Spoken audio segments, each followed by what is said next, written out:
Entonces, buenas tardes a todas las personas que nos están acompañando el día de hoy. Yo soy Roy Mora, profesor de la Escuela de Relaciones Internacionales y estoy coordinando académicamente este espacio. Vamos a agradecerles a todas las personas, por favor, mantener las cámaras y los micrófonos apagados. Cuando tengan que plantear alguna pregunta, por favor, hacerlo al chat de Zoom o bien por medio del Facebook Live de la Escuela de Relaciones Internacionales.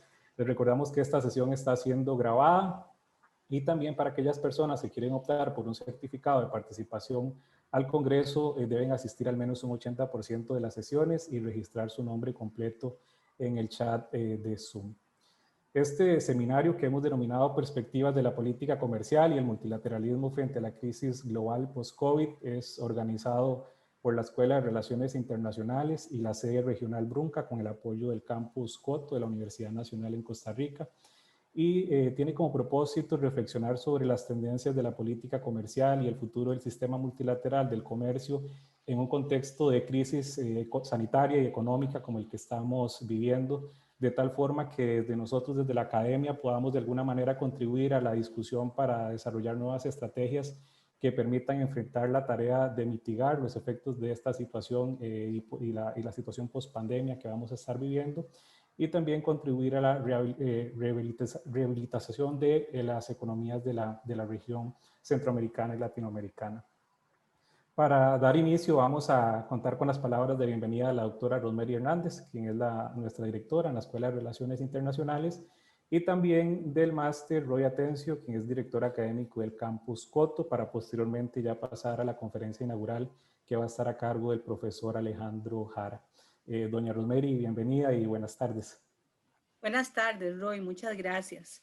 Yo quiero empezar esta tarde agradeciéndole, Roy, porque hace 4 años, tal vez tú se acuerda, o sí se va a acordar, yo le lancé un reto a usted y era iniciar un proyecto en el que analizáramos el sistema multilateral de comercio. Y justamente dentro de ese marco hemos venido trabajando 4 años en donde hemos hecho ejercicios bastante interesantes de simulación, ejercicios de análisis, ejercicios de reflexión, y hemos aprendido muchísimo en el marco del proyecto que usted ha liderado con muchísimo éxito. Este proyecto además nos ha llevado a acercarnos al Instituto de Estudios Internacionales de Chile, a Flaxo también, a la Universidad de Buenos Aires. En realidad nosotros hemos avanzado muchísimo y Roy, tengo que agradecérselo públicamente porque no solo aceptó el reto, sino que además lo asumió, lo ha trabajado. Dentro de este mismo marco tuvimos el seminario también en una de las sedes regionales, que eso fue histórico. Pensábamos que este año íbamos a tener el segundo, precisamente en la sede Brunca, porque el primero lo tuvimos en Chorotega, pero bueno, las condiciones nos cambiaron. Sin embargo, nos cambiaron las condiciones, pero no las ganas de hacerlo y de hacerlo bien. Y entonces el año pasado o antepasado, Royal, no recuerdo exactamente, tuvimos pues a don Martin Smith, ¿verdad? Y a don Juan Manuel Fernández también. Y ellos tuvieron la buena intención de parte de don Juan Manuel también de ir a la sede de Chorotega y compartir en la sede de Chorotega. Y a mí me parece que este crecimiento de las sedes regionales son muy importantes porque el comercio internacional abre espacios para el comercio local. Y el comercio local, con esa visión de internacionalizarse y de apoyarse en los beneficios de quienes creemos que el multilateralismo y el comercio internacional son beneficiosos, pues creo que nos dejan mucho camino y muchas cosas por hacer. Yo también quiero agradecer a Erika, a don Roy Atencio, porque también asumieron el reto con nosotros y aquí están también apoyándonos. Así es que muchísimas gracias.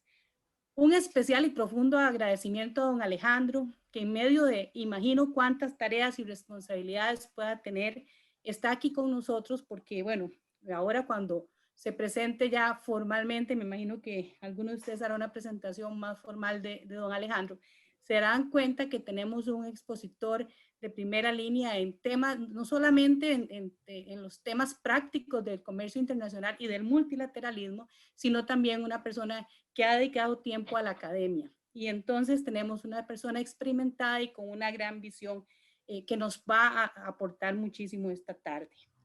Bien, a mí me gustaría dejar algunas ideas muy breves, muy breves, sobre los temas que vamos a abordar en estos días. En primer lugar, tenemos que pensar que se ha dicho mucho de que el sistema multilateral, los sistemas multilaterales, pensando no solo en el comercio, sino también en la política internacional, que ya no funcionan, que justamente esta semana que las Naciones Unidas cumple su 75 aniversario, se ha cuestionado muchísimo el sistema multilateral. Y el sistema multilateral de comercio no es la excepción. Después de 72 años, si mal no recuerdo, del GATT, en 1948 y de 25 años de la OMC, tenemos que pensar que definitivamente estamos en tiempos de cambio.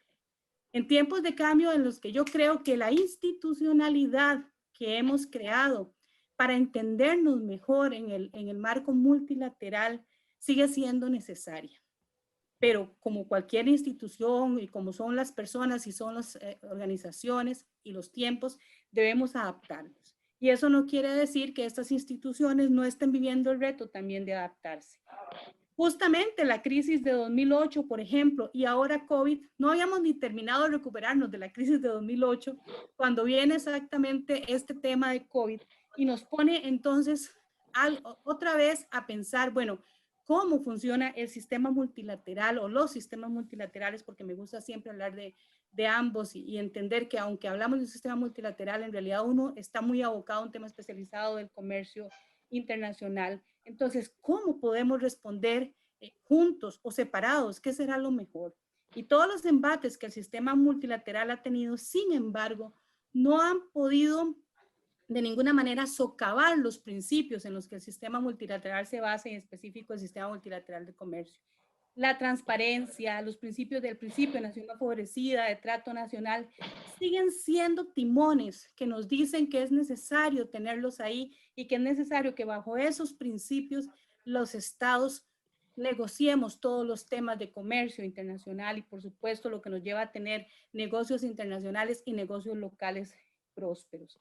Ojalá el espíritu de Punta del Este de 1986, que se basó en la cooperación, siga y se mantenga vigente, porque definitivamente eso sí hay que rescatar de Punta del Este y de donde nace la ya conocida Ronda Uruguay con todos los éxitos. Ese espíritu de cooperación y optimismo que había en esa época y que parece que hemos dejado caer un poco.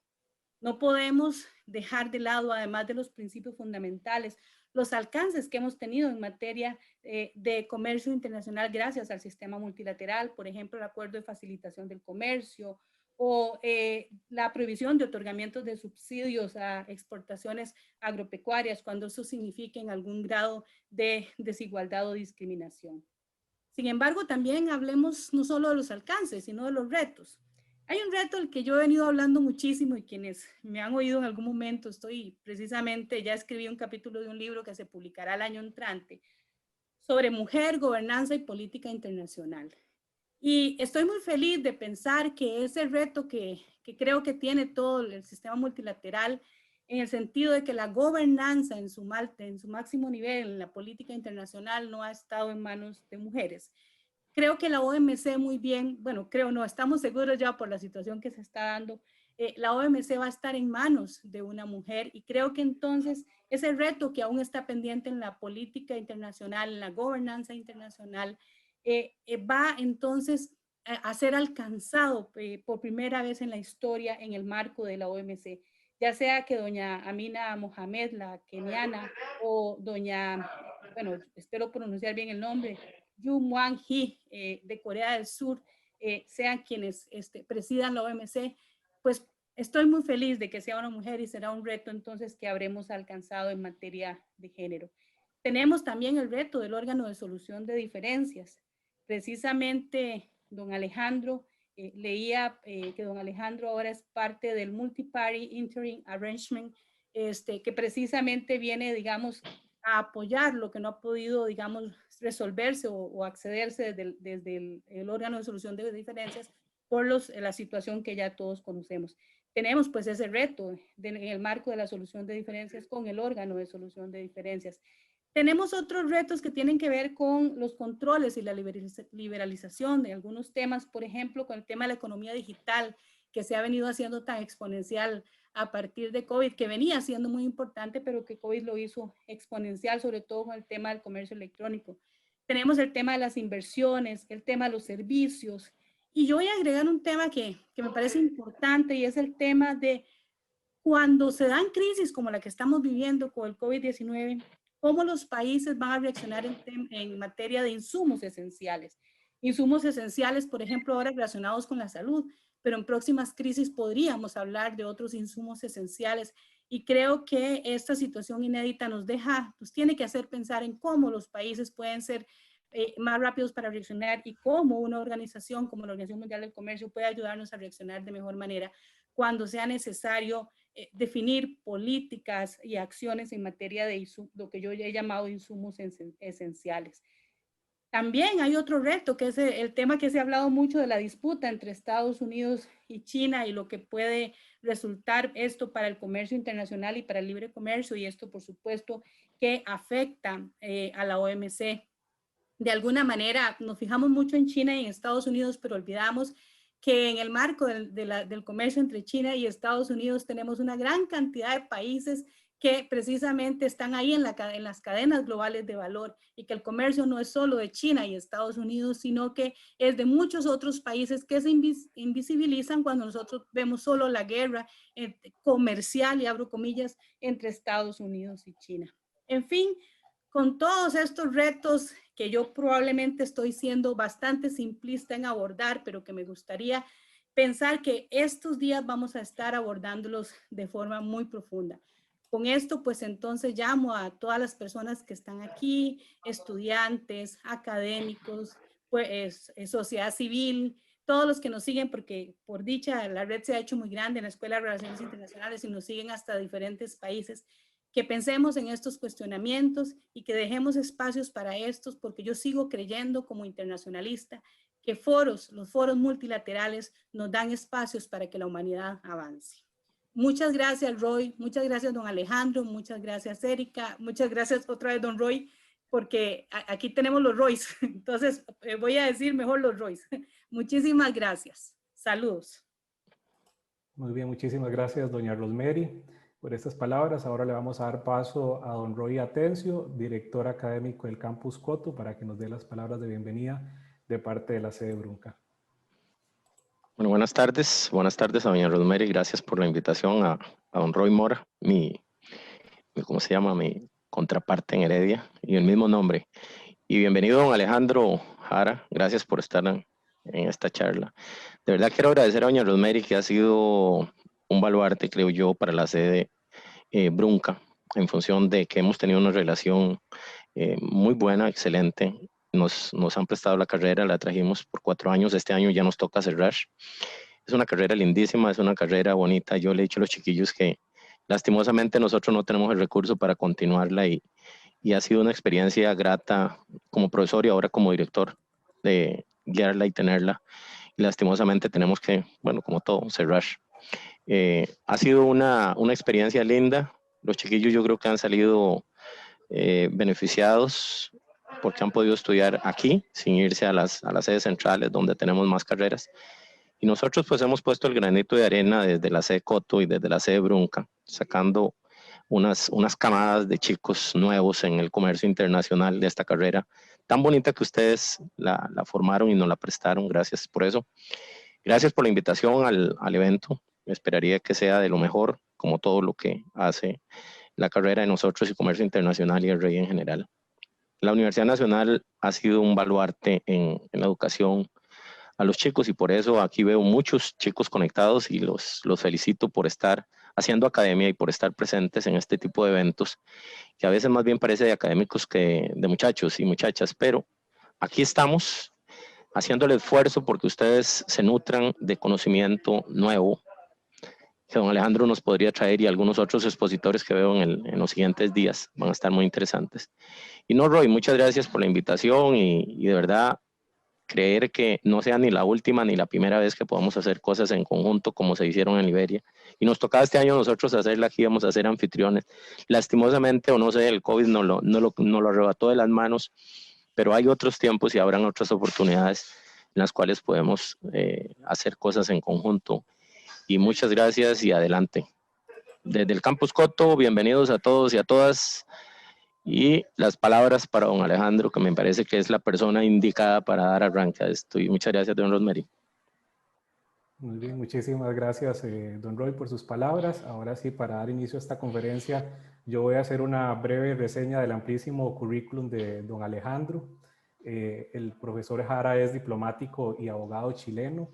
Recientemente fue designado como árbitro del Acuerdo de Arbitraje de Apelación Interino Multipartito, que es un mecanismo alternativo que se estará utilizando para la solución de diferencias hasta que se componga el órgano de apelación permanente de la OMC. Don Alejandro también se desempeña como profesor adjunto del Instituto de Estudios Internacionales de la Universidad de Chile, que de hecho fue el instituto con el cual nosotros tuvimos la relación inicial para poder desarrollar esta conferencia. Don Alejandro fue director general adjunto de la Organización Mundial del Comercio, la OMC, entre los años 2005 y 2013. Es miembro fundador del Grupo para la Defensa y Reforma de la OMC, conocido como el Grupo de Punta del Este. Fue designado para integrar la lista de conciliadores del Centro Internacional de Arreglo de Diferencias Relativas a Inversiones, CIADI, del Banco Mundial, y es consultor internacional en temas de comercio, inversiones y controversias. El profesor Jara fue embajador como parte de la misión permanente de Chile ante la OMC en Ginebra y representante ante la Organización Mundial de Propiedad Intelectual y la Conferencia de las Naciones Unidas sobre Comercio y Desarrollo. También ha ocupado varias posiciones en la Dirección General de Relaciones Económicas Internacionales, DIRECON, del Ministerio de Relaciones Exteriores de Chile. Además, fue coordinador para asuntos de política comercial del Sistema Económico Latinoamericano, CELA. Y como especialista en Derecho del Comercio Internacional, en política comercial y en negociaciones internacionales, el señor Jara es un conocido conferencista y profesor en diversas universidades de Latinoamérica, Europa y Asia. Profesor Jara, muchísimas gracias por acompañarnos el día de hoy y bienvenido a la Universidad Nacional. El espacio es suyo. Bueno, muchas gracias, Roy. A los Roy, muchas gracias, Rosemary, por esa palabra introductoria, con una profunda reflexión sobre el sistema multilateral de comercio. Además, me siento muy honrado por esta invitación, sobre todo viniendo de Costa Rica, país con el cual no solamente me siento muy cercano, no solamente por las amistades ticas que tengo, sino que también por algunas cosas que son algo más que simbólicas. Por ejemplo, haber sido Costa Rica el primer país de Centroamérica con el que Chile finalizó la negociación, la celebración de un tratado de libre comercio, y me tocó a mí hacer esa negociación, teniendo como contraparte una gran amiga, Anabel González. De eso ya hace algunos años. Por lo tanto, he tenido la oportunidad de ir a Costa Rica muchas veces y espero que la pandemia pronto también permita renovar esas amistades y volver a recorrer Costa Rica. Voy a compartir mi pantalla.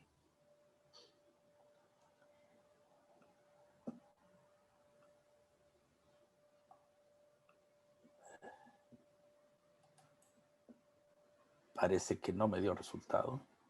Sí, ahí la estamos observando bien, don Alejandro. Sí, ahora sí. no. Ahora no. Es que yo no la veo ahí. ¿La ven ustedes? Ahí sí la vemos. ¿Qué es lo que ven? La portada donde viene el título de la... Así, ya. Sí. Muy bien. Bueno.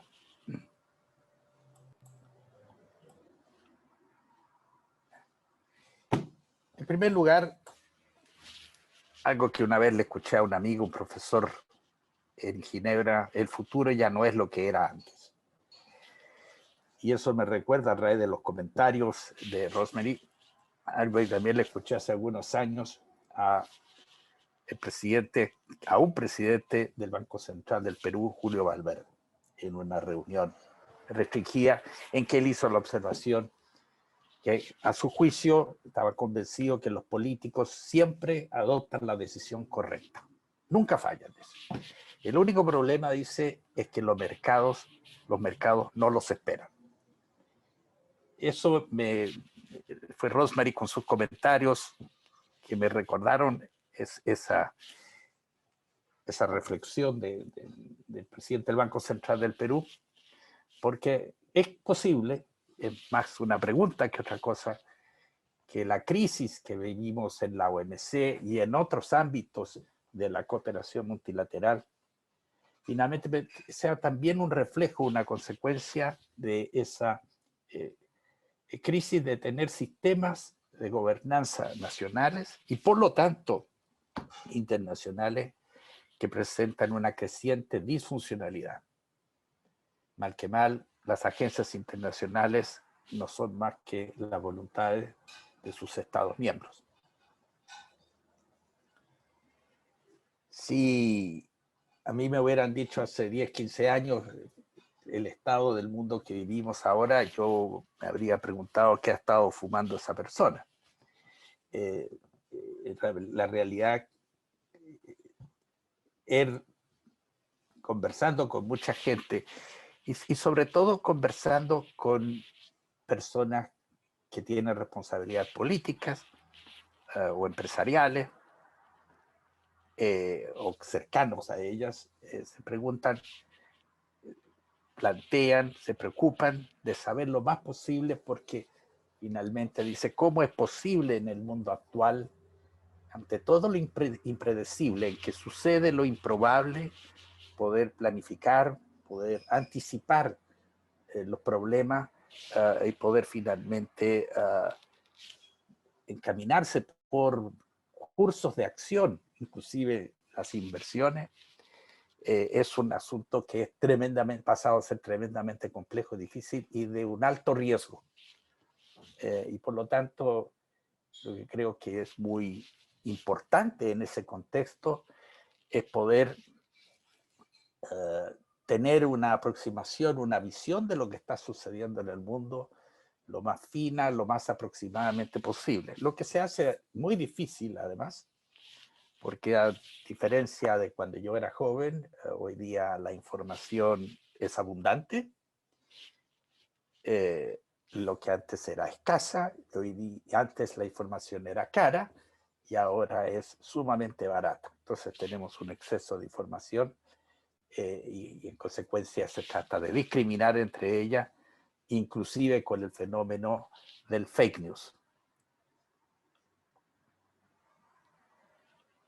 Y a eso van orientadas estas reflexiones que voy a hacer en los próximos 40 minutos, tocando algunos temas que son una especie de pinceladas de cosas que uno observa como fenómenos en el mundo y a veces cosas que son absolutamente contradictorias con lo que se ve y cómo se explica.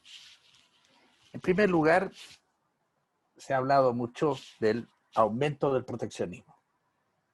En realidad, si uno define el proteccionismo aproximadamente como medidas que restringen el comercio, que de una u otra forma discriminan en contra de un producto o de un servicio extranjero a favor del producto o del servicio de origen nacional. Y uno puede entonces también visualizar que algunas de esas medidas, como los derechos de aduana, una licencia de importación, etcétera, se aplican en la frontera, mientras que otras son medidas internas, como subsidios, como nuevos estándares técnicos, una medida sanitaria o fitosanitaria, en fin, hay un conjunto de medidas y algunas de estas implican restricciones al comercio, algunas por razones muy legítimas, otras quizás no tanto. Pero si uno lo mide en forma, digamos, cuantitativa, uno puede ver que esto realmente se inició durante la crisis financiera del año 2008-2009. Y en alguna medida importante, como dijo Rosemary además, cuando apenas comenzamos a recuperarnos del impacto de esa crisis financiera, viene la crisis de la pandemia. Yo ahí tengo algo que extraje del Global Trade Alert, que no sé si ustedes saben lo que es, pero en todo caso es una entidad independiente dirigida por un amigo mío, Simon Everett, que se ha dedicado a identificar las medidas, y hoy diría que hoy por hoy es la base de datos más completa que hay en el mundo, las medidas restrictivas del comercio, pero también aquellas que liberalizan el comercio, desde el año 2008-2009. Es una base de datos muy abierta, muy independiente, como dije, y que no está constreñida por la estructura jurídica que tiene la OMC, y por lo tanto tiene más información que las bases de datos comparables de la OMC. Y uno puede ver los países que están afectados por las medidas, por ejemplo, y en el caso de China, que es el más afectado de todos, ¿no? Y se puede ver, por ejemplo, Estados Unidos, anda ahí cerca, y también en los países de Europa. Pero es notable la alta concentración de las medidas en el caso de China. En la base de datos, cuando uno accede a esto por internet, uno pone el puntero en el país y automáticamente le va a decir, por ejemplo, Federación Rusa, tantas medidas que lo han afectado. Y aquí uno puede ver cómo aumentan las nuevas medidas restrictivas al comercio cada año, cómo ha venido desde el año 2008-2009, incluyendo la línea verde, las medidas que liberalizan el comercio. Y se puede ver claramente el impacto que tuvo la crisis financiera por una parte, y por la otra el impacto que tuvo la llegada de la administración del presidente Trump en Estados Unidos, que aumentó enormemente el número de medidas discriminatorias. Me disculpan un segundo, por favor, voy a cerrar una puerta.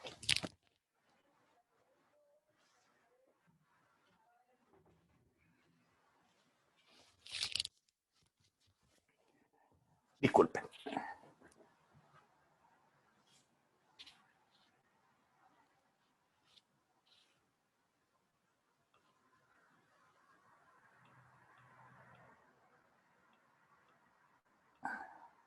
Bueno, y ahora, ¿qué sucede esto? El sistema multilateral del comercio había pasado por una crisis muy profunda en la década de los 80, y eso movió a una gran reforma del sistema que culminó con la Ronda Uruguay,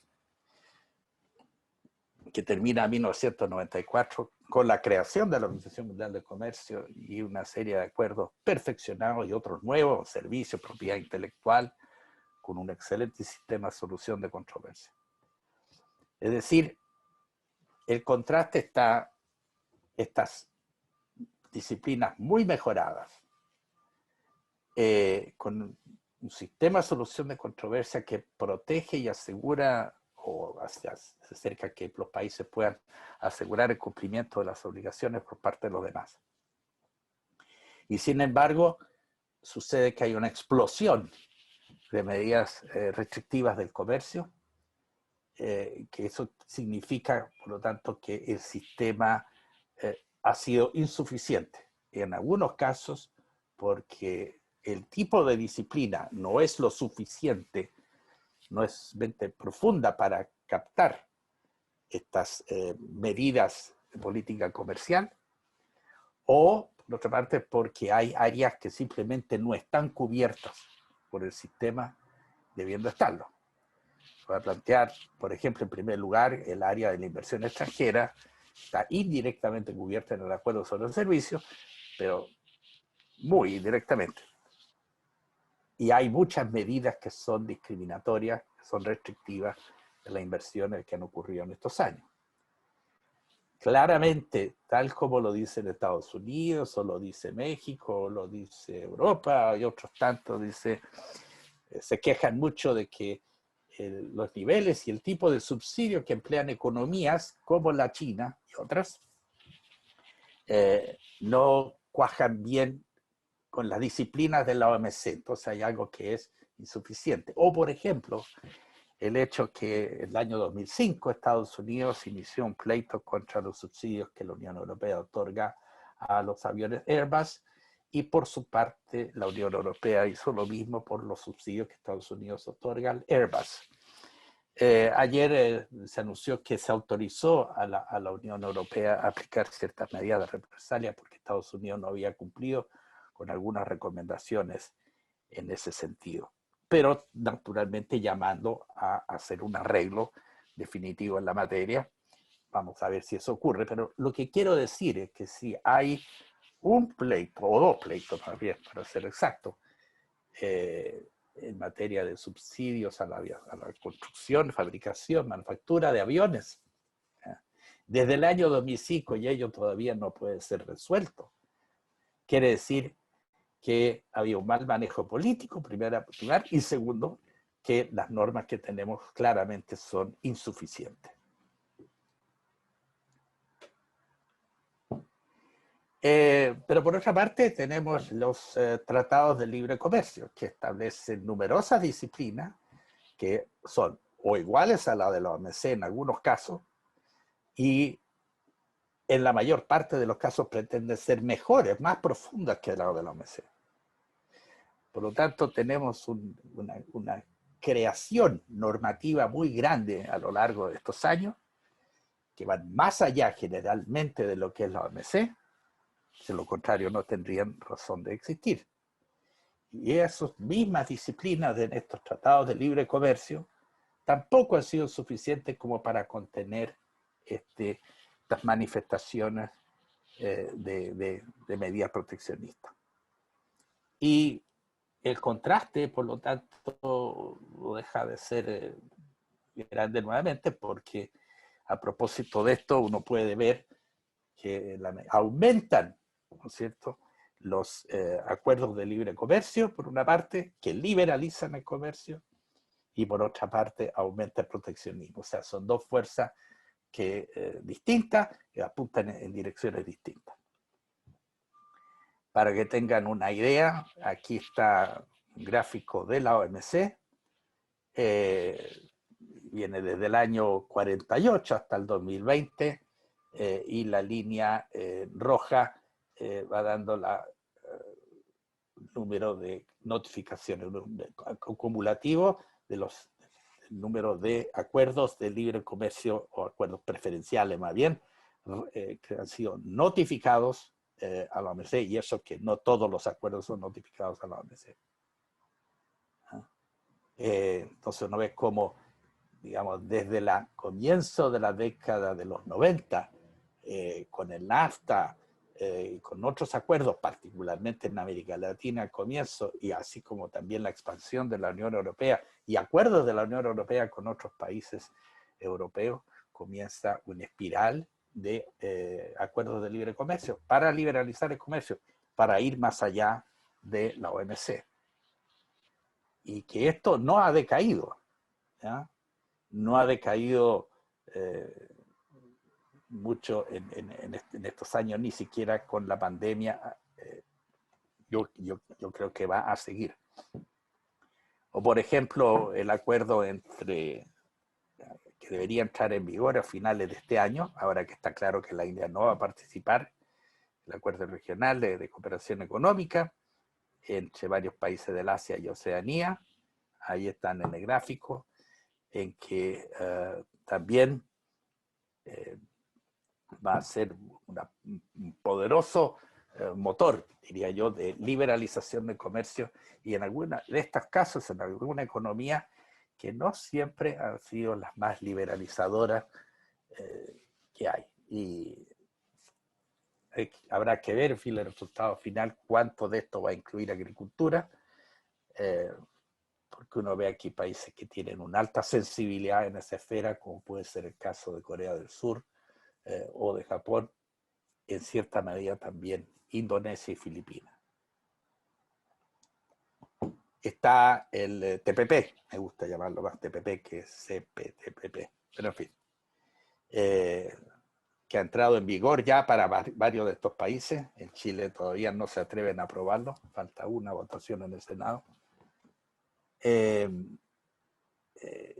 Y el cual finalmente Estados Unidos se abstuvo de sumar, pero que ya está en vigor y naturalmente es también una fuerza liberalizadora muy importante y que abarca a varios países de varias regiones y es posible que esto siga aumentando, quizás puesto que el Reino Unido ha expresado algún interés en explorar adherir al mismo, así como podrían haber otros países de la región de América Latina, Costa Rica, quizás Colombia tal vez menos en actuales circunstancias, pero en fin.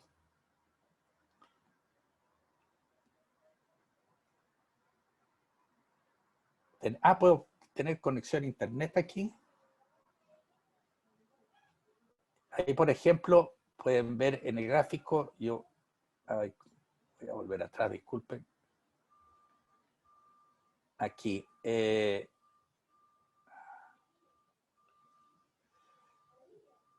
veras que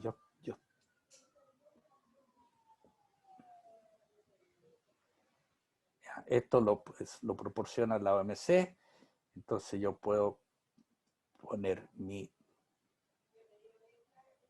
Costa Rica.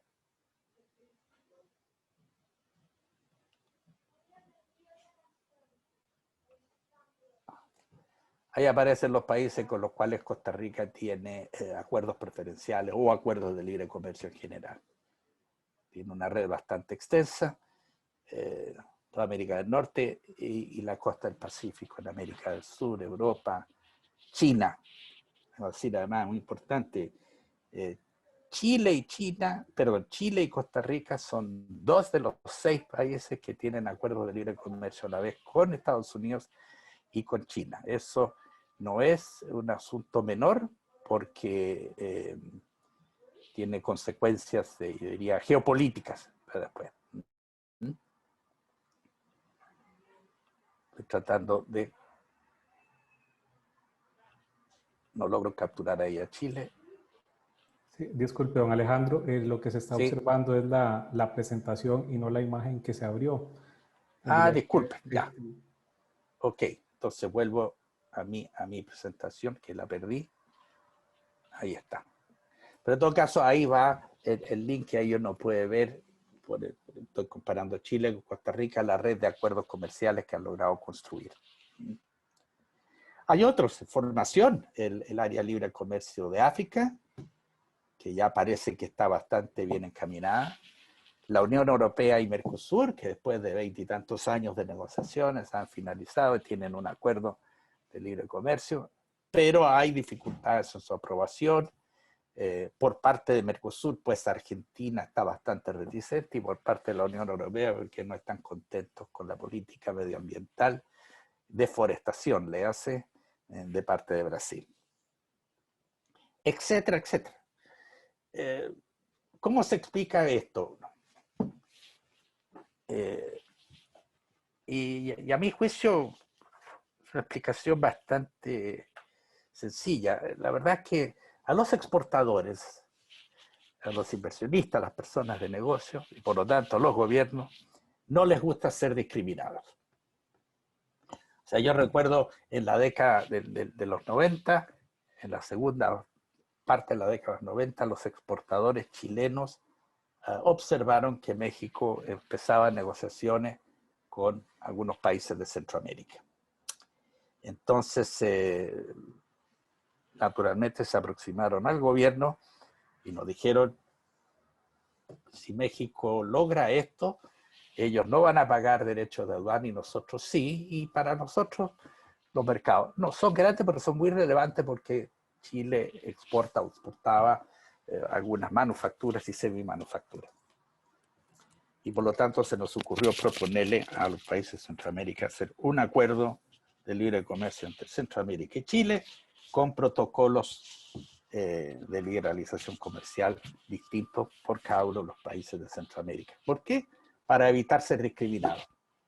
Lo mismo pasó cuando vimos la formación de Mercosur, o por ejemplo le pasó a la Unión Europea cuando vio que Estados Unidos y Corea del Sur iniciaban una negociación. Entonces Europa, que se había abstenido de iniciar nuevas negociaciones comerciales, esperando dedicar toda su energía a las negociaciones de la OMC, Europa rompió ese compromiso que había asumido, o esa decisión que había tomado, y empezó a negociar un acuerdo de libre comercio con Corea. Es decir, que la lucha contra la discriminación ciertamente no es el único motivo por el cual los países hacen acuerdos de libre comercio, pero sí ciertamente es una fuerza muy vital y que no desaparece, y se me ocurre que en la medida en que hay más acuerdos, más van a haber presiones para hacer acuerdos de libre comercio. Entonces tenemos proteccionismo por una parte y esta lucha contra la discriminación que se manifiesta en acuerdos de libre comercio por la otra. Y hablo siempre de acuerdo de libre comercio porque las uniones aduaneras realmente no funcionan. Casi todas las que yo conozco al menos son una ficción, inclusive varias en América Latina, empezando por el Mercosur y la Comunidad Andina. En cambio, sí, la de la Unión Europea funciona y funciona bien porque la Unión Aduanera exige una coordinación de política que en otras partes no están dispuestos a asumir. Es un tema ya más complejo, pero en realidad no es solamente tener una política aduanera común, sino que implica una comunidad de políticas en varios niveles, incluyendo políticas industriales, materia de subsidios, etc. Aquí quiero también llamar la atención de dos cosas. Esto es una idea que voy a tomar un poquitito más adelante. Cuando uno hace estos acuerdos de libre comercio, la cancha se empareja llevando los aranceles a cero, eliminando otras medidas arancelarias, y queda abierto el tema regulatorio sobre el cual voy a volver. Pero esa es una tecnología que es bastante conocida. ¿Cómo se empareja la cancha? Esos son los instrumentos tan probados y los sabemos, usarlo. Pero el fenómeno aquí también es notable porque la medida en que han aumentado el número de países que participan de estos acuerdos, se ha ido generando una comunidad de países, no están organizados ciertamente, un grupo de países desorganizados, un grupo desorganizado de países, que yo los llamo los países de la reciprocidad. Por ejemplo, México, Perú, Chile, Costa Rica, Vietnam, Singapur, Malasia, China, etcétera, etcétera. Y ese número va creciendo. ¿Qué implica esto? Estos países, al hacer acuerdos de libre comercio, aranceles a cero, están manifestando por sus actos que ellos quieren conducir sus relaciones comerciales sobre la base de reciprocidad. En otras palabras, ellos no necesitan ninguna exención, ningún trato especial o preferencial, etcétera, etcétera. Y eso rompe con lo que yo llamo la teología del trato especial y diferenciado en la OMC, que está elevado a nivel de casi como, diría, un principio de proporciones bíblicas, si me permiten, para exagerar la idea, en el sentido de que todos los países en desarrollo que se autodesignan la OMC tienen derecho a este trato diferenciado dado su nivel de desarrollo. Pues no, hay algunos países como estos que han dicho, la verdad es que no lo necesito. Puedo hacer acuerdos con Estados Unidos, con la India, con la Unión Europea, con mis vecinos, etc. Así que ese mundo comienza también a desmoronarse y comienza a perfilarse una nueva política, una nueva actitud de política comercial. Vuelvo a la idea de qué se hace con el ámbito regulatorio. Mi ex jefe, la OMC, Pascal Lamy, ha hecho la observación de que no es todas nuestras sociedades, tal vez no la de Corea del Norte, han ido evolucionando de ser sistemas destinados a proteger al productor, creciente y aceleradamente a proteger al consumidor. Cuando uno examina las reglas del tránsito, están hechas para proteger la integridad física de las personas, el tráfico, etc. Pero básicamente todas las medidas en el sector financiero para garantizar los depósitos, transparencia, materia de telecomunicaciones, política de competencia, medio ambiente, inocuidad alimentaria, aviación aérea, las mismas normas en materia de educacional, asegurar normas, una calidad mínima, etc. Todo esto está destinado a proteger al consumidor y esto ha ido aumentando y va a seguir aumentando. Hay una expansión del reconocimiento de derechos sociales, algunos pasan a constituir parte de eso que ahora se llaman los derechos humanos, etc. Y por lo tanto estas nuevas conquistas de la sociedad también implican mayor regulación justamente para poder garantizarla, para proteger más al consumidor, al ciudadano, más que todo. Y aquí cómo se empareja la cancha, porque muchas de esas regulaciones obviamente tienen un impacto en materia comercial o en materia de inversiones. Por ejemplo, si hacen como en Chile, que adoptaron un reglamento de etiquetado, reglamento para el etiquetado de los alimentos, que es el más extremo que hay en el mundo, y que no es muy bueno técnicamente, aunque la política pública que persigue es ciertamente muy positiva. Entonces eso debe tener un impacto porque implica alzar el costo de las transacciones, etc. Pero en fin, pero es la política pública que se ha definido. Yo, en estos casos, ¿cómo emparejo la cancha? Sea multilateral o sea bilateralmente. Aquí no puede haber un trato especial o preferencial. Si yo estoy cuidando la salud humana o luchando contra la obesidad o la diabetes o lo que sea, yo no puedo darle a los alimentos de un país un trato distinto que el que le estoy dando a mis propios alimentos, etc. Y así suma y sigue. Aquí estoy protegiendo al consumidor y por lo tanto las normas que yo aplico tienen que ser parejas por igual. Pero hay maneras de, por lo menos, mitigar los efectos y buscar emparejar la cancha. Una es buscando estándares internacionales y tenemos el Códex Alimentario, la Organización Internacional de Epizotia o de la Salud Animal. Tenemos también la idea de que es posible que los países armonicen sus reglamentos técnicos, o sea, que sea igual en 2 o más países, o que los países reconozcan mutuamente que los estándares de uno son más o menos equivalentes a los propios, y evitar el absurdo, por ejemplo, de que si yo quiero comprar, no puedo importar un automóvil hecho en Francia a Estados Unidos a no ser que esté adaptado a los estándares americanos. Y tampoco Francia permite la importación de automóviles de Estados Unidos importados en Francia a no ser que se adapten a los estándares de la Unión Europea. Ahora, desde el punto de vista nuestro, por ejemplo, tanto uno como el otro son igualmente seguros. Ya aceptamos a los dos, así como los automóviles japoneses o coreanos, no tenemos problema.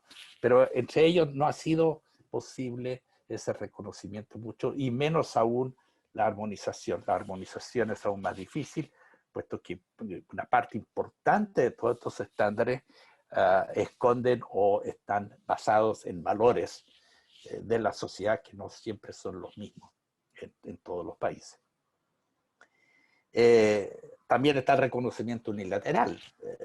Por ejemplo, ¿por qué Chile no ha de reconocer que los medicamentos que se producen y se venden en Francia o en el Reino Unido o en Estados Unidos están visados por sus autoridades sanitarias y por lo tanto deberían ser perfectamente posible que nosotros los podamos importar directamente sin necesidad de la autorización del Instituto de Salud Pública chileno?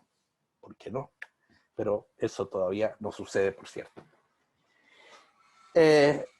Y finalmente también la importancia creciente que tiene el proceso de elaboración de todas estas normas, estos reglamentos técnicos.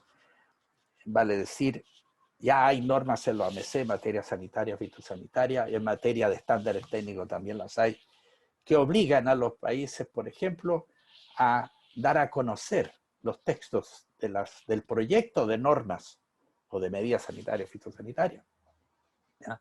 Antes que ellas se implementen, se apliquen, se aprueben. De tal manera de abrir un espacio para la consulta pública en la que todos los interesados pueden participar y hacer presente su problema, además de notificarlo a la OMC y que pueda ser discutido en el seno de los comités respectivos. Eso es tremendamente importante porque permite evitar problemas.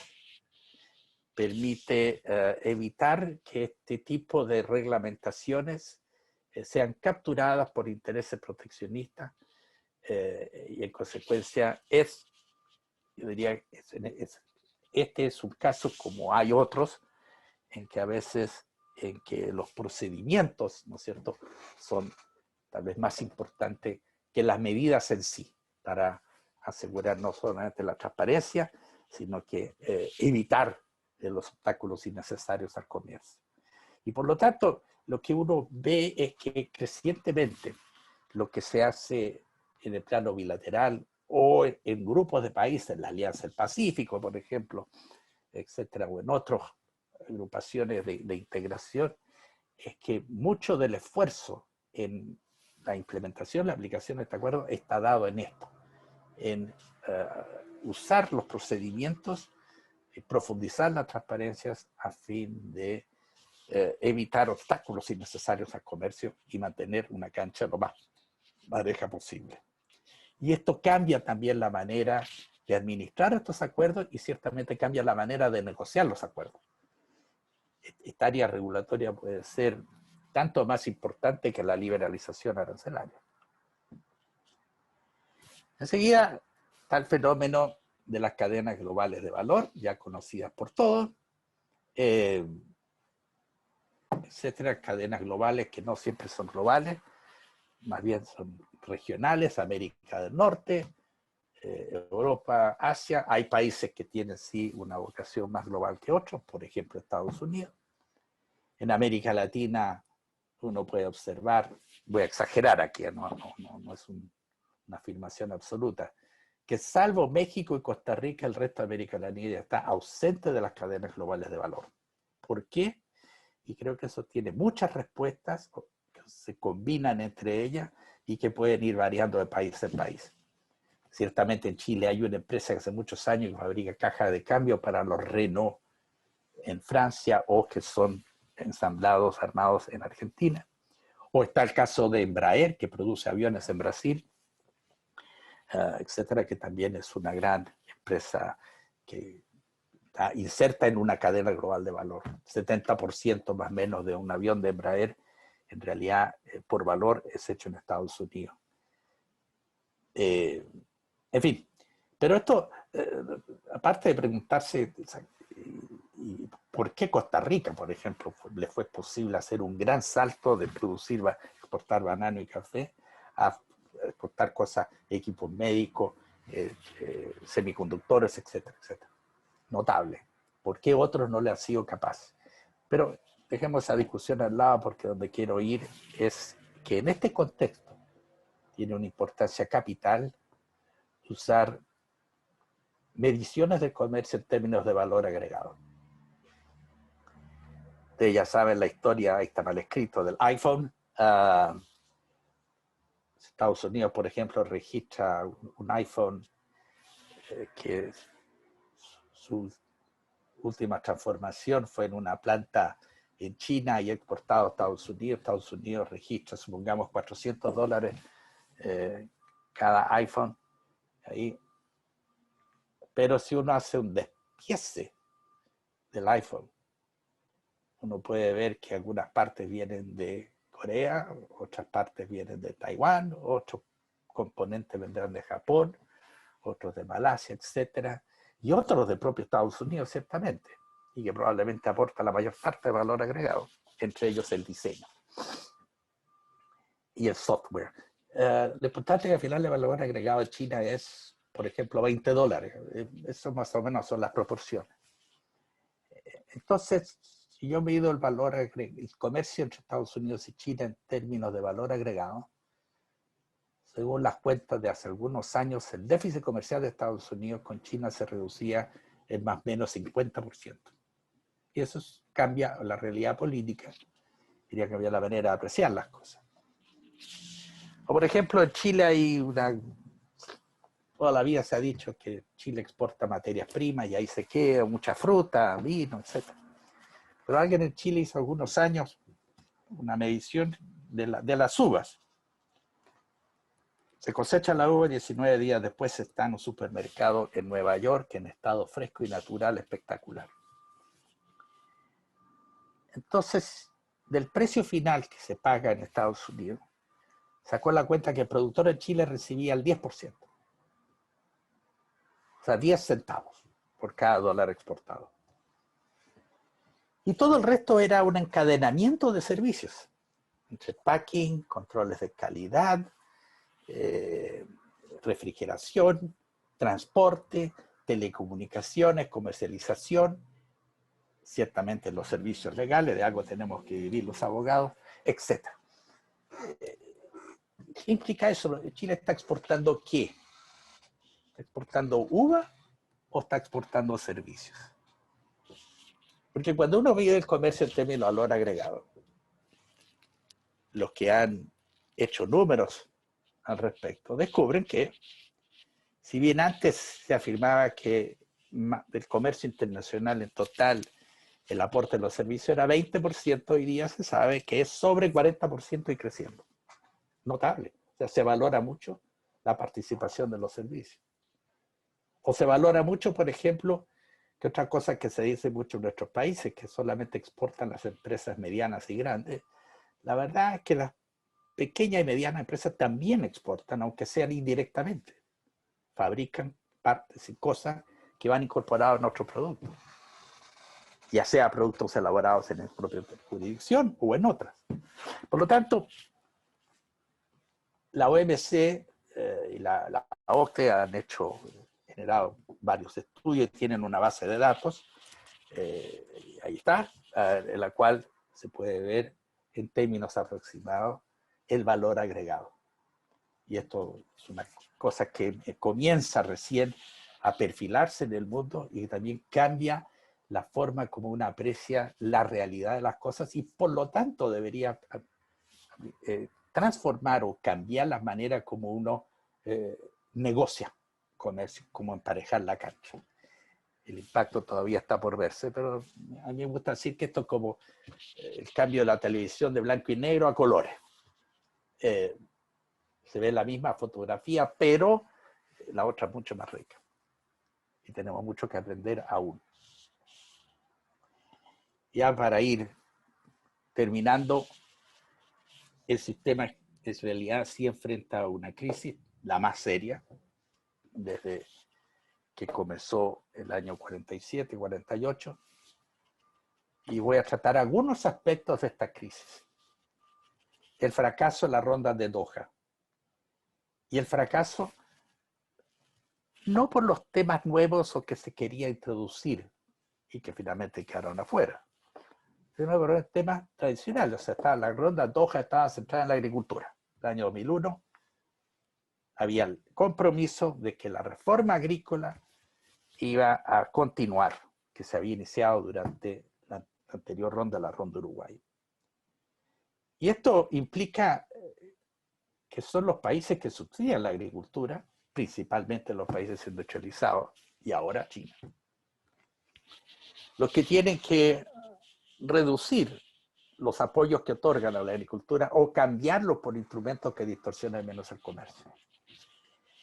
Y para que eso sea posible, en un congreso de Estados Unidos, o en la dieta en Japón, o en el Parlamento Europeo, etc., para que sea políticamente posible que se acepte reducir o sacar dinero, mucho dinero del bolsillo de unos pocos agricultores, el gobierno tiene que traer unos resultados muy grandes, también muy sustantivos, en áreas que a ellos les interesan, como en el área de productos no agrícolas o en servicios.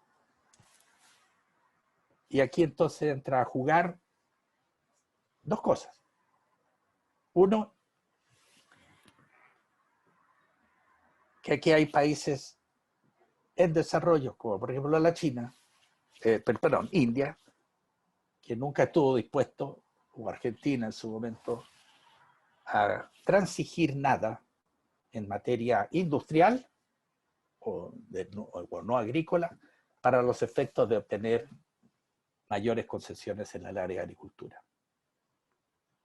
Y China aquí juega un papel central, porque como dijo en alguna oportunidad ya por el año 2008, en una reunión privada del ministro de Comercio de la India, Kamal Nath. Dijo, mire, la verdad, dijo que yo puedo abrir mi mercado, puedo competir con Estados Unidos, puedo competir con la Unión Europea, etc. Pero si yo abro mi mercado aquí, eso significa que tengo que también que abrir mi mercado a China. Y eso sí que no puedo hacer, porque China es mucho más competitivo. Entonces, el crecimiento de China ha sido tan que finalmente ha sido no solamente una gran oportunidad poder acceder a ese mercado, sino que también la amenaza para muchos que se retraen de liberalizar más sus mercados.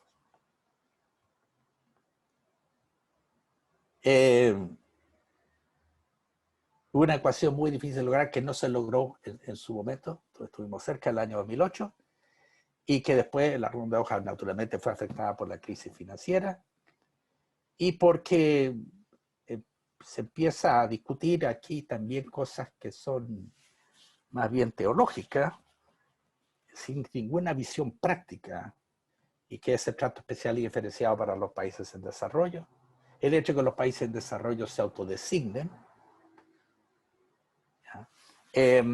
etcétera. Entonces, ya para el año 2008, la situación de las economías denominadas emergentes era tal que Estados Unidos, que Europa, otros dicen, no es posible continuar organizando nuestro proceso de negociación en que el esfuerzo que se va a hacer de materia de otorgar concesiones va a ser muy disminuido en el caso de los países en desarrollo, en comparación con el que tienen que hacer los países desarrollados. Imposible, políticamente no funciona.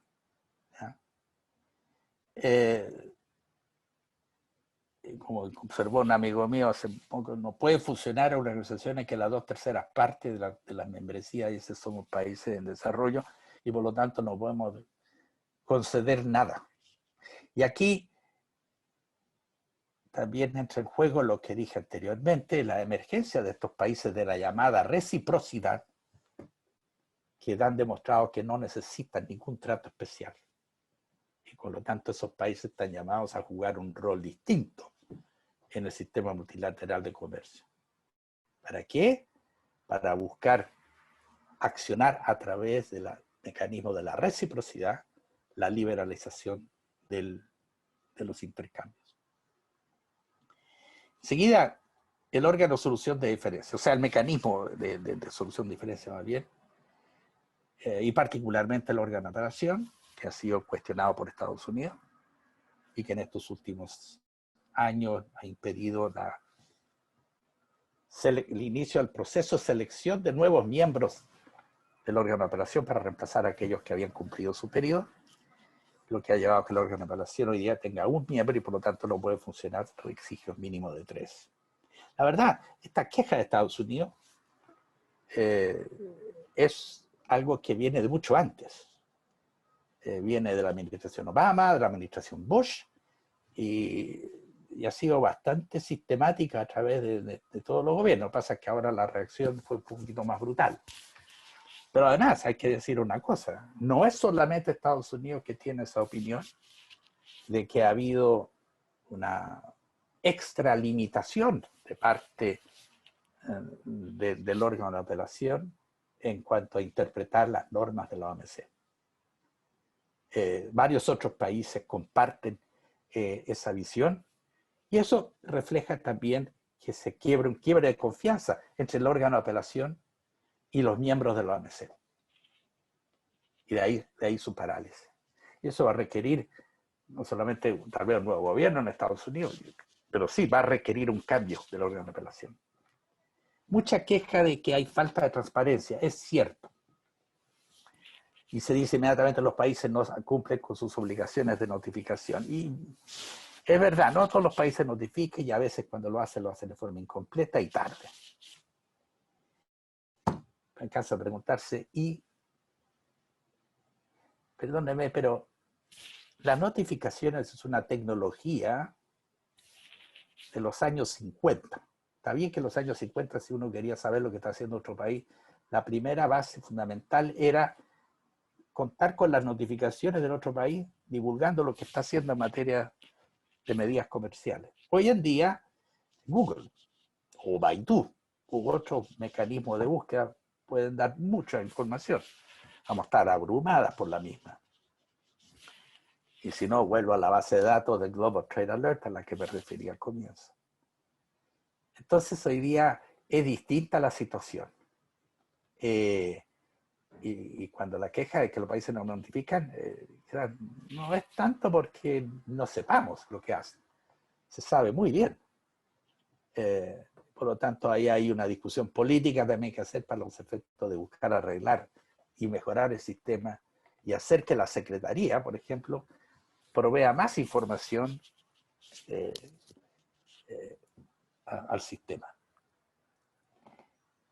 Hay en curso, como saben ustedes, probablemente negociaciones plurilaterales, es decir, abarca a algunos miembros y no a todos, porque ya sea que en algunos casos se opuso Estados Unidos, en otros casos se opuso China, pero ha encaminado negociaciones en materia de comercio electrónico, de pymes, de regulación doméstica en materia de servicios, de facilitación en materia de inversión extranjera. Hay un quiebre del sistema.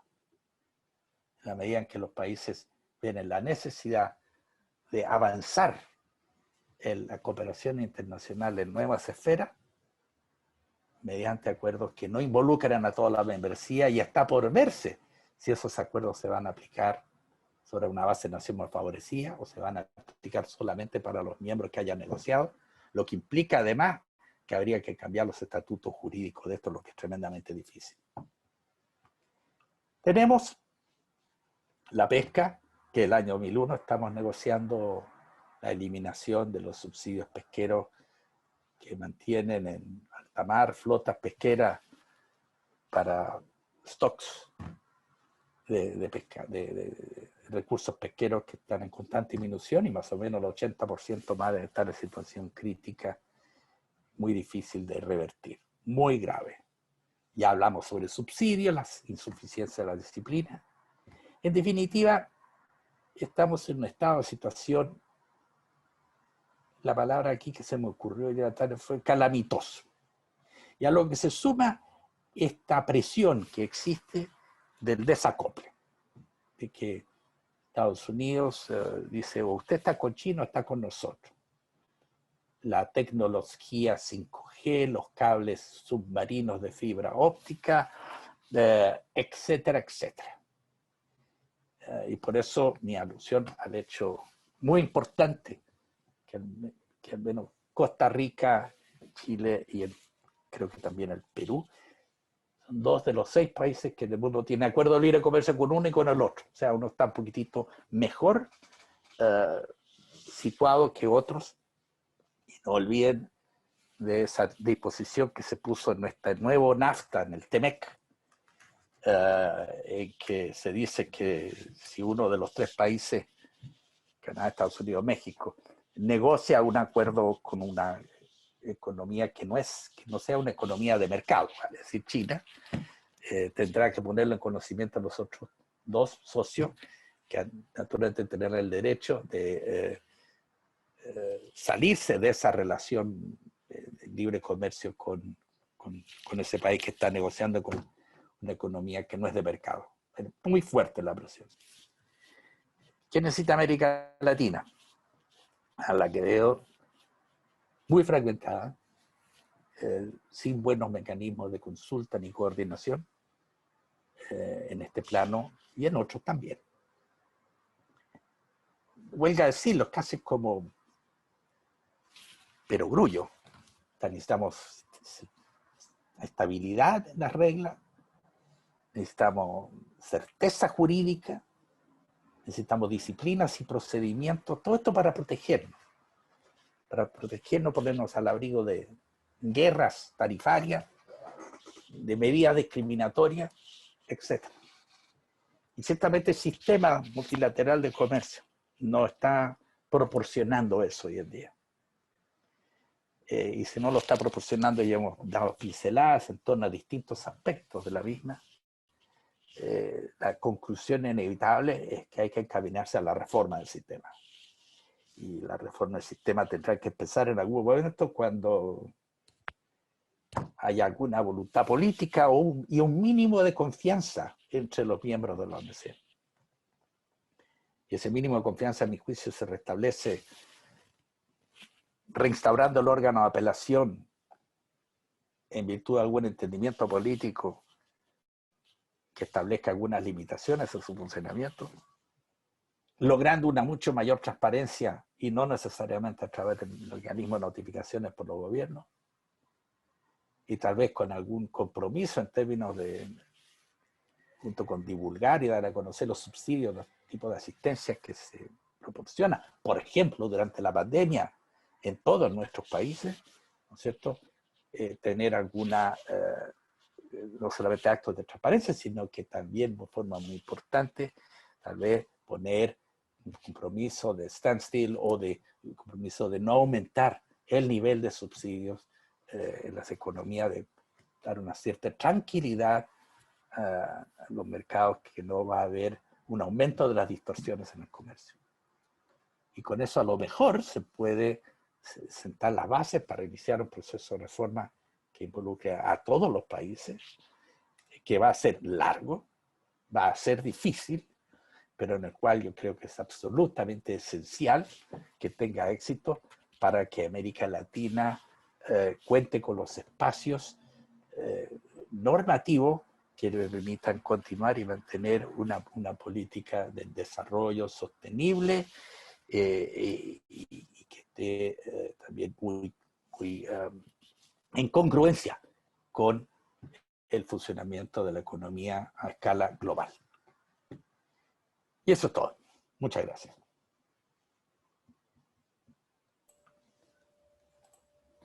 Muy bien, muchísimas gracias, don Alejandro, por esta presentación. Recordamos a las personas que por favor pueden plantear las preguntas al chat de Zoom o bien por Facebook Live. Bueno, don Alejandro acá nos presentó un panorama muy complejo y amplio, ¿verdad?, sobre el estado actual de la política comercial y los retos que enfrenta el sistema multilateral de comercio en particular. Nos hace un diagnóstico de estos dos espacios de cooperación comercial que normalmente nosotros podemos identificar, que por un lado es el multilateralismo y por otro lado los espacios más de acuerdos comerciales regionales, ¿verdad?, mostrándonos también algunas tendencias que se venían dando en los últimos años asociadas a la negociación de megaacuerdos comerciales regionales. También nos hace una reflexión sobre la política regulatoria, la política comercial en materia regulatoria que se ha venido desarrollando a nivel multilateral y también a nivel regional, así como también nos presenta un panorama sobre las cadenas globales de valor, ¿verdad?, y el comportamiento que están mostrando las mismas, para finalmente pasar a hacer un análisis de la crisis que enfrenta el sistema multilateral de comercio, particularmente revisando las limitaciones y dificultades que tuvo la ronda de Doha, ¿verdad?, que es una ronda hasta cierto punto inconclusa, inacabada, ¿verdad?, sin resultados realmente fuertes o vinculantes para los países, a pesar de que se dieron avances importantes en algunas temáticas. Nos menciona también la complejidad que implicó el ingreso de China al sistema, ¿verdad?, que vino realmente a incorporar un elemento que antes no estaba presente, ¿verdad?, y que así se da con China y sobre todo con la competencia que empieza a generar con respecto a Estados Unidos y el posicionamiento que empieza a tener China en los espacios multilaterales.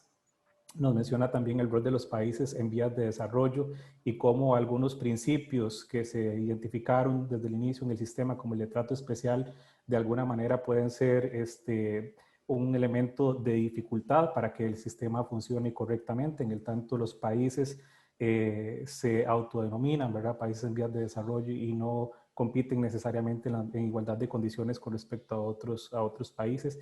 Incorpora un tema muy importante, ¿verdad?, que es las dificultades que está enfrentando el entendimiento de solución de diferencias y particularmente la no funcionalidad del órgano de apelación, ¿verdad?, que este ha sido siempre uno de los elementos centrales de la organización y creo que muy importante para países en vías de desarrollo, ¿verdad?, que de alguna manera han creído en el sistema y que en este momento enfrenta estas dificultades. Y también, bueno, nos incorpora otros elementos como el tema de acuerdos plurilaterales, ¿verdad? Que es otra tendencia que se ha venido desarrollando en el marco del sistema multilateral del comercio. Y finalmente, bueno, nos dice que el sistema está de alguna manera en un estado calamitoso, ¿verdad? En un estado que hay que tomar acciones rápidas a partir de propuestas de reformas al sistema para que éste pueda seguir funcionando. Entonces, bueno, don Alejandro, tenemos algunas preguntas que nos gustaría poder abordar. Vamos a recopilar algunas de las que se han... A condición de que sean preguntas fáciles. Vamos a ver qué tal. Yo me imagino que son fáciles. Muy bien. Tenemos algunas, don Alejandro, más asociadas, tal vez un poquito de perspectiva, digamos, y asociadas al tema de la pandemia. Entonces, nos preguntan que cuáles serán las tendencias o cómo evidencia usted el comportamiento de los países en materia de negociación, si estos van a seguir apostando más al multilateralismo o si por el contrario más bien vamos a ver un impulso hacia los acuerdos comerciales regionales en materia de política comercial.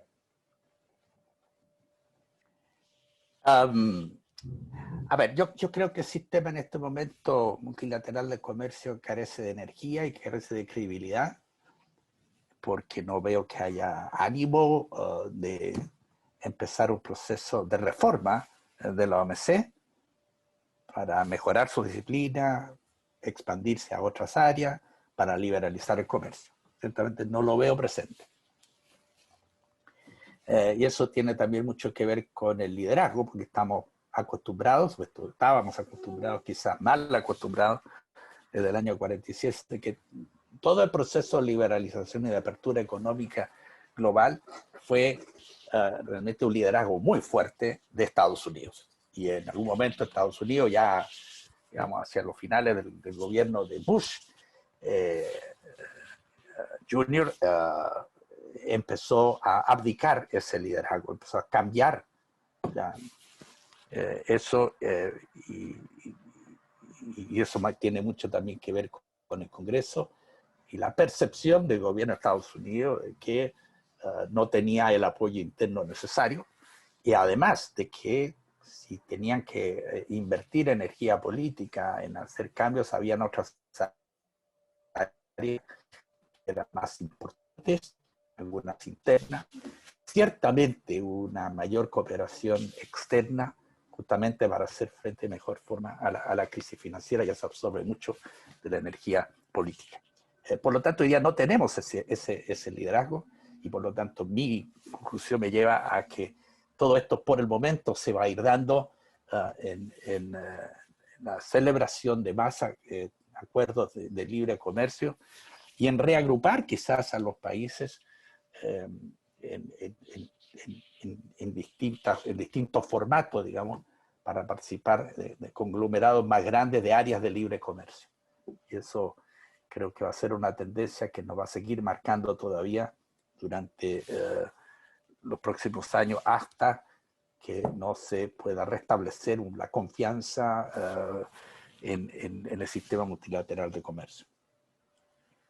Okay, muy bien, por acá tenemos otra pregunta que va en esa misma línea. Y dice, desde su parecer, dichas transformaciones a nivel mundial podrían dar pie a una reformulación de la OMC. ¿Qué pueden hacer los países en términos de política comercial para contrarrestar los efectos adversos que pueden derivar de dicha coyuntura? ¿Cómo se ejerce el control en la actualidad sin recurrir a la disminución de los avances logrados mediante la facilitación del comercio?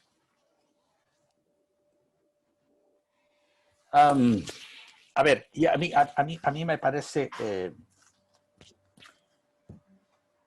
los países tienen ciertamente un gran desafío, no solamente por las grandes transformaciones que hay en el mundo, sino que la contracción económica derivada y que todavía falta o por superar, justamente producto de la pandemia.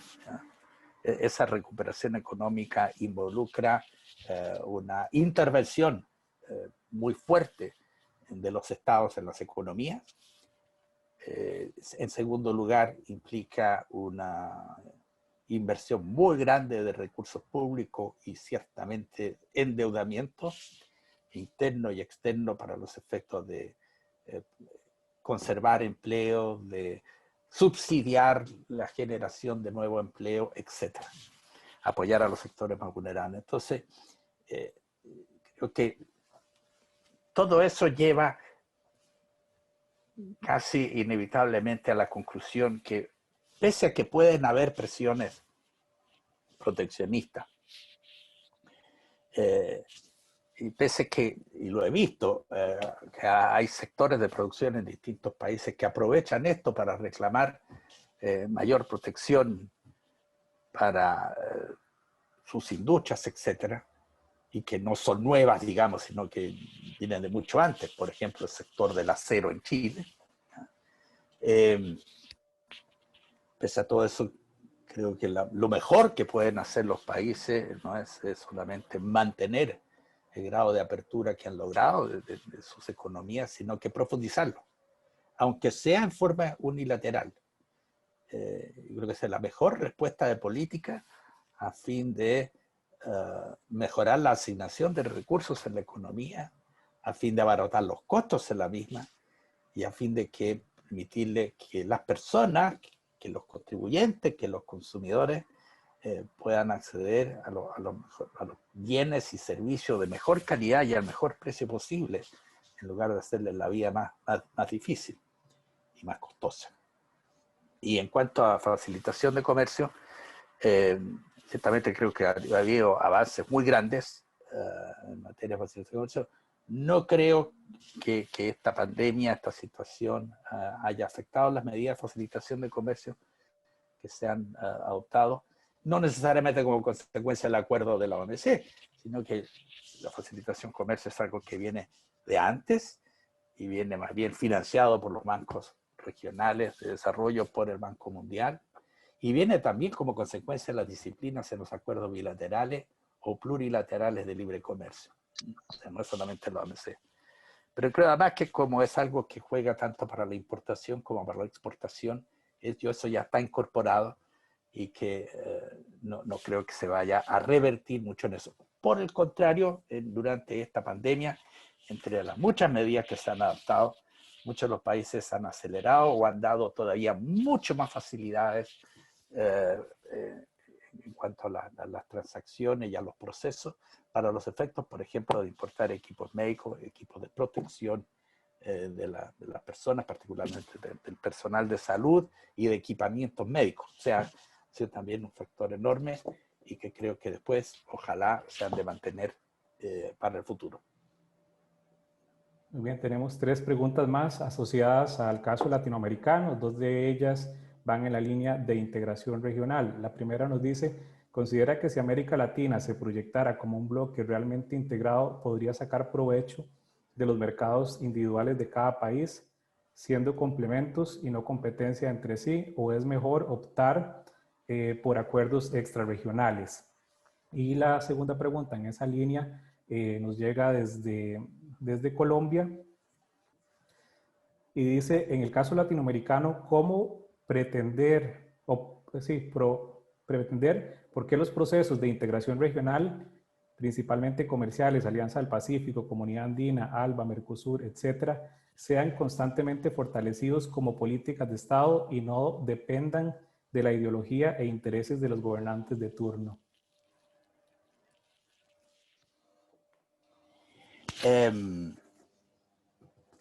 A ver, hablar de qué es preferible, una América Latina integrada o o buscar acuerdos extrarregionales. Creo que la respuesta no es una y otra. Yo creo que aquí hay mercados. No es que haya mercados bilaterales o multilaterales o regionales o extrarregionales. Son todos mercados, son todos igualmente válidos. Y por lo tanto, a mí desde mi punto de vista muy personal, el sendero a recorrer correcto, a mi juicio, es abrirse con todos, y no solamente con uno, sino con los otros. O sea, un poquito la política comercial que ha seguido Chile y en cierto sentido también, por ejemplo, Costa Rica. Es decir,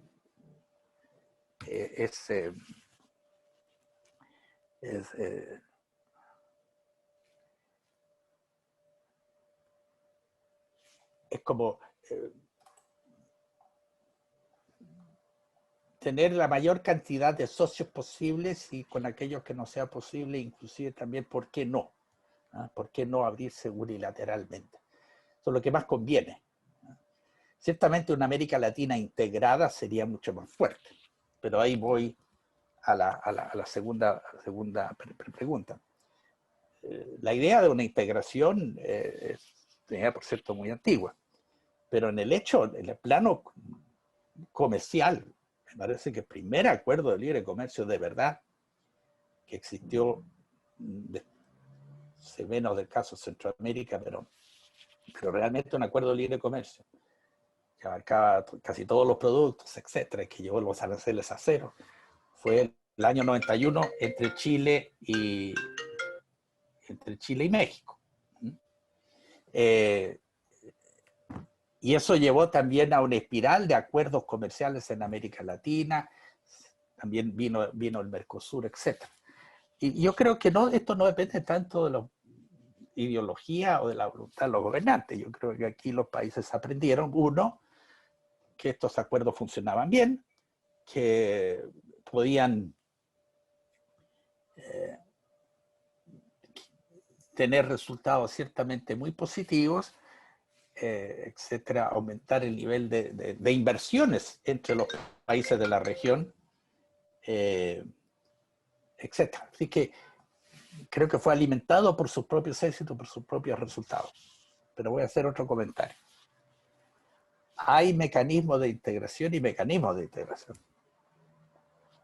Uno es, por ejemplo, el Mercosur, que pretende ser una unión aduanera, y no lo es.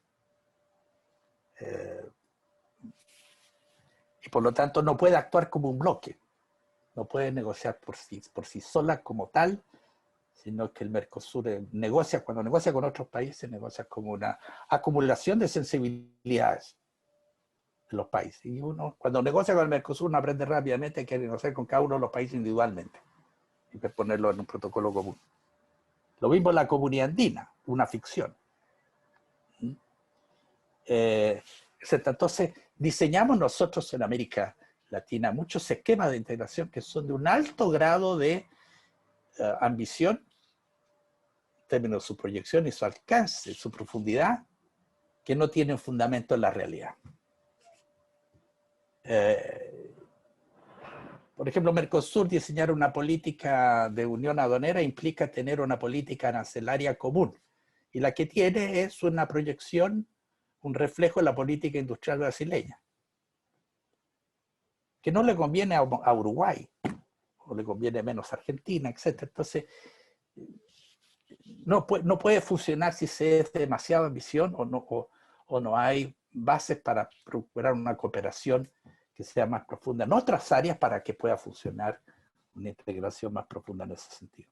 Pero la otra cosa que también es importante y que creo que en alguna medida se ha progresado en América Latina, quizás no lo suficiente, es buscar otras formas que acompañen la integración en otras esferas. Estoy pensando en energía, en infraestructura, en transporte y en una multitud de otros servicios, que ciertamente hay acuerdos, hay inversiones, hay cosas que se han hecho, pero a las cuales entonces no se les da la suficiente atención y que implica tener un continente que aún ahora es altamente segmentado, inclusive al interior de ciertos países. O sea, tenemos problemas de integración también a veces dentro de nuestras propias realidades como países. Muy bien, vamos a ir cerrando con dos preguntas que tenemos por acá, don Alejandro. Bueno, esta tiene que ver con inversión. Nos mencionan que Latinoamérica es la segunda región del mundo con mayor cantidad de demandas de arbitraje de inversión y la gran mayoría resultan favorables para el inversor. ¿Cómo podría la región evitar esta problemática? portándose bien. No me queda otra que decir. Esos acuerdos están hechos para reemplazar a las jurisdicciones, los órganos jurisdiccionales internos por uno externo, para darle más confianza al inversionista extranjero, que si un país aplica una medida que implique una expropiación o una medida que tenga un efecto equivalente, etcétera, deba ser compensado. O sea, no está prohibido, sino que más bien va por el lado de la compensación. Yo creo que el mecanismo que se han usado, que generalmente está referido al CIADI, no es lo mejor que hay en el mundo. Es un mundo muchas veces regido por acuerdos de protección de inversión que son bilaterales y son un caos por la multiplicidad que hay en ellos y las diferencias que hay entre ellos. Necesitamos mucho más cooperación internacional en ese sentido, pero básicamente al final, cuando un país decide aplicar medidas que lesionan los intereses legítimos de un inversionista, deberían compensarlo cuando se trata de un inversionista nacional o extranjero de la misma manera efectiva, pronta y completa. Al menos eso dicen muchas de nuestras constituciones. Y el hecho de que algunos países hayan realizado actos expropiatorios que lleven a reclamos y que lleven a pleitos en los cuales tienen éxito, eso más bien es el reflejo de las deficiencias que han habido muchas veces con políticas a veces populistas, a veces muy extremas, en el sentido de saltarse las reglas del juego, de no respetar esos derechos y de no respetar la noción de que hay que compensar cuando uno realiza actos expropiatorios. Así que el hecho de que América Latina sea la segunda región con más reclamos y que tienen éxito, yo creo que más bien es un reflejo de las fallas en nuestras políticas económicas, de nuestras políticas en materia de inversión extranjera, y no una falla del sistema. Y por lo demás, también es notable que esa queja respecto a esos mecanismos jurisdiccionales también es compartida por otras razones, por ejemplo, por Estados Unidos, por Canadá o por algunos países europeos. Estados Unidos sostiene que todos estos acuerdos de inversiones bilaterales y que protegen al inversionista extranjero fomentan la inversión extranjera de americanos en el exterior. Y ellos quieren al revés, que no tengan ese incentivo y que en lugar de invertir afuera, inviertan en sus países. En fin, y otros países también. Así que hay algo con el sistema en sí que no funciona bien, pero también hay que prestar mucha atención a lo que han sido los cambios en materia de política en nuestros países que han afectado la propiedad de inversionistas, a veces extranjeros, a veces nacionales. Y además lo digo porque muchas veces estos inversionistas son inversionistas de otros países de la región. Y como nuestros países crecientemente son a la vez importadores, pero también exportadores de capital, es un elemento muy importante tener en cuenta, porque también es parte del proceso de integración que las inversiones entre nuestros países, que es un factor tremendamente importante. Así que hay que prestar mucha atención en eso. Muy bien, don Alejandro. Y la última pregunta la voy a plantear en tres partes, porque en realidad son tres temas bien distintos. El primero, ¿cuál es la perspectiva que usted ve para el tema de la política comercial agrícola, ¿verdad?, para el caso de América Latina? La segunda tiene que ver con qué estrategias se podrían plantear desde la política comercial o desde el comercio internacional en general para tratar de disminuir los efectos negativos de la pandemia por COVID-19. Y la tercera tiene que ver justamente con de qué forma la política comercial o las medidas que se tomen post pandemia pueden afectar los niveles de desigualdad social en América Latina.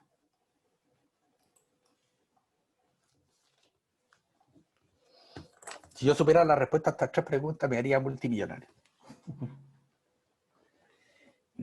En materia de política comercial, en materia agrícola en los países, yo creo que la mayor parte de los países de América Latina han tenido una visión de sí mismo como países que son altamente eficientes en exportación de productos agrícolas, con producciones muchas veces mejoradas por la innovación tecnológica con variedades vegetales. Estoy pensando en Brasil, pensando en Argentina, pensando en Uruguay, etc.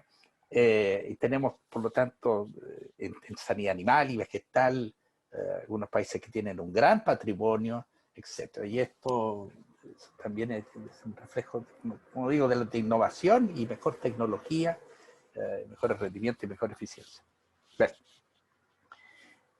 el hecho es que yo hago un contraste entre que los países de América Latina, la mayor parte, no todos, hicieron un reclamo de que la agricultura es el sector más atrasado en términos de liberalización y de eliminación de distorsiones que había en el mundo desde el año 47 hasta el año 1995, pero que eso iba a continuar con una futura negociación, y para eso se hizo la negociación de la ronda Doha, que fracasó.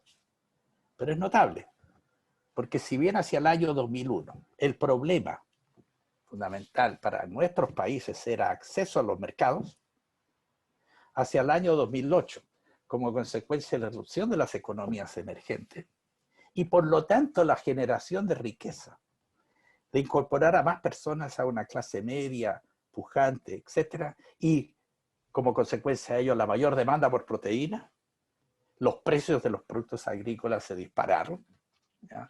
Y el problema cambió completamente. O sea, para una Argentina o Brasil el problema no era acceder. El problema era cómo producir más para satisfacer una demanda creciente. Ciertamente eso no se sostiene permanentemente en el tiempo, pero una vez que los consumidores en China o la India, en otras partes, cambian sus hábitos, tienen mejor, también más demanda por productos alimenticios, eso tiende a no disminuir. Y por lo tanto, nuestra región, diría, tiene que aprovechar, tiene que hacer más investigación, más desarrollo, y exigir a la vez que esos mercados, por lo menos en la parte que crecen, no sean afectados en términos ya sea de su retorno, vale decir, de los precios internacionales, por subsidios o por acceso, por restricciones al acceso a los mercados. Y en eso todavía tenemos nosotros una exigencia que formularle a los países industrializados y también a algunos países en desarrollo que pudieran tener un comportamiento muy proteccionista en ese sentido. Y eso creo que hay que enfrentarlo de manera muy decisiva, muy fuerte, porque tiene que ser una parte esencial de un proceso de cooperación internacional en el futuro que no puede faltar. ¿Ah? O sea, como condición necesaria de avanzar en muchas otras áreas, como se están avanzando, comercio electrónico y en otras, creo que es necesario también decir, pero no olvidemos de esto. O sea, en algún momento hay que plantear eso en la mesa y eso tiene que ser parte de nuestra estrategia.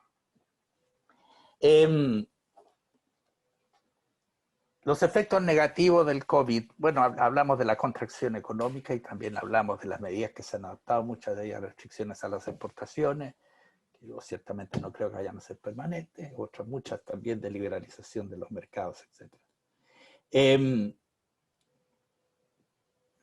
Entonces,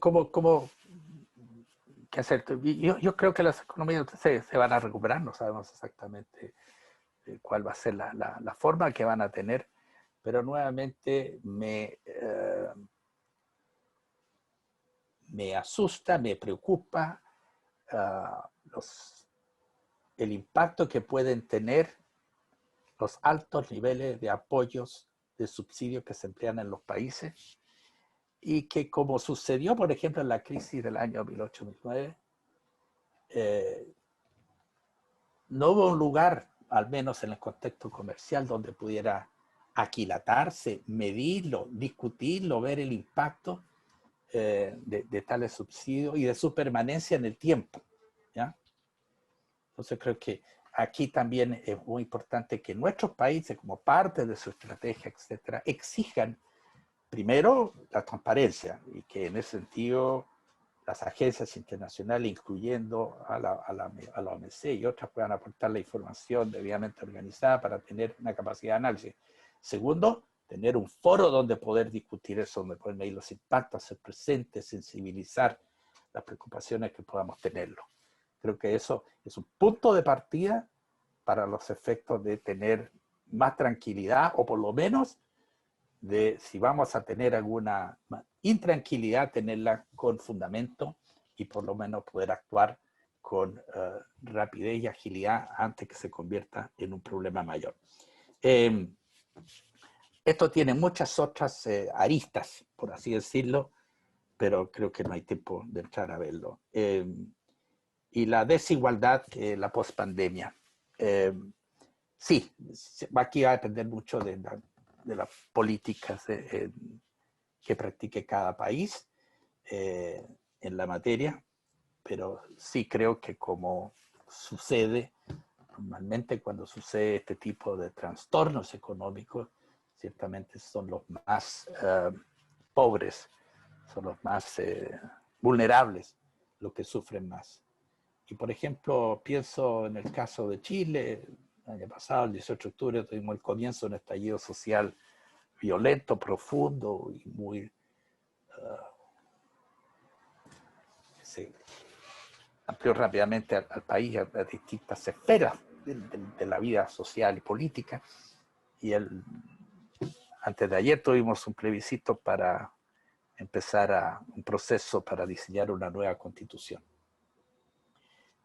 Parte de la queja, realmente de la queja muy amplia en la sociedad chilena, era justamente su grado de vulnerabilidad. O sea, si bien habíamos logrado disminuir la pobreza enormemente, había mucha gente que saliendo a la pobreza todavía estaba en una situación en la cual el fallecimiento de una persona, una enfermedad catastrófica, un accidente, muchas cosas que suceden en la familia podía devolverla rápidamente a una situación de pobreza, y por lo tanto no tenemos los sistemas de seguridad social diseñados que sean suficientemente efectivos como para dar sustento a esa población, a esa vulnerabilidad, afectando también su dignidad.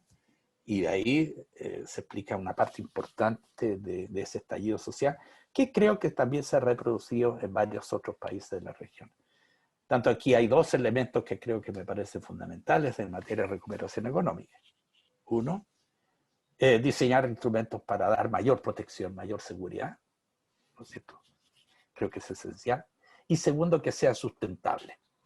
O sea, que prestemos atención en el diseño. Todo lo que hagamos que sea sustentable desde el punto de vista de la protección de nuestro medio ambiente, cambio climático, emisiones, etc. Ustedes en Costa Rica saben eso mejor que nadie, ¿no? Creo que han hecho una gran labor en ese aspecto. Pero creo que esa inversión es la que va a redituar en el futuro y la que además creo que va a tener mucho apoyo interno y externo para los efectos de poder profundizarla y poder financiarla.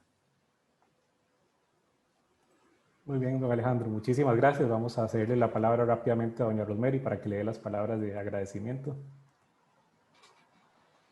Bueno, muchísimas gracias, don Alejandro. Lo he escuchado con especial atención y puedo decirle que me quedo reflexionando con parte de sus palabras iniciales en relación con que el sistema multilateral en mucho es reflejo, o en todo, es reflejo también de la gobernanza nacional y de la política nacional, y que entonces tenemos, ojalá que podamos convertir lo que ha sido en los últimos años un círculo vicioso, más bien un círculo virtuoso, porque definitivamente tenemos que mejorar en lo nacional y en la política nacional y en la toma de decisiones, y que eso se vea reflejado también en lo internacional, y pues entonces también tendremos efectos a la inversa.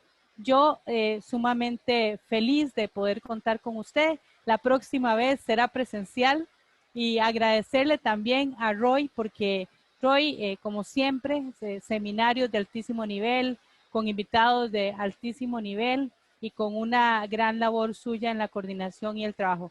Felicitar a las personas que nos han acompañado. Hemos tenido un público bastante grande aquí por medio de la plataforma Zoom, y otros que por medio de Facebook. He estado siguiéndolo de las dos formas, y muy feliz de ver que el interés que hay en estos temas, porque países pequeños como nosotros tenemos que apostarle a la diplomacia comercial, por supuesto, y bueno, estos son espacios para discutir y analizar estos temas. Muchísimas gracias. Muchísimas gracias a ustedes, Rosemary y Roy, a todos por la paciencia en mostrarme, por las preguntas ciertamente muy interesantes. Algún día, Rosemary, voy a discutir esa noción de país pequeño. Y voy a tratar de mostrarle que no hay que pensar así. Todas las cosas son relativas en ese sentido. Solo geográficamente.